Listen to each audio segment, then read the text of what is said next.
Обука за формативното оценување за наставниците од оделенска настава од прво до трето оделение се спроведува во Кочани и Виница.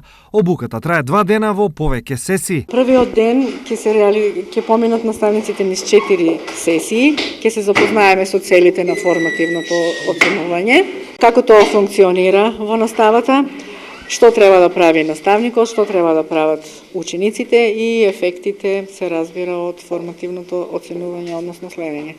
Постојат многу суштински разлики меѓу формативното и сумативното оценување. Во поедноставна смисла, формативното представува оценување во текот на учењето, кое има за цел подобрување, контрола и проверка на напредокот на учењето, додека сумативното се фокусира на финалното оценување. Но вистинското прашање е колку формативното оценување се спроведува и има ефект во македонското образование. Па ако се прави континуирано, ако се вклучат и учениците, нели, сето оно што ќе го работиме денес, и ако го практикуваме во наставата, сигурно дека резултатите, ефектите нема да изостанат.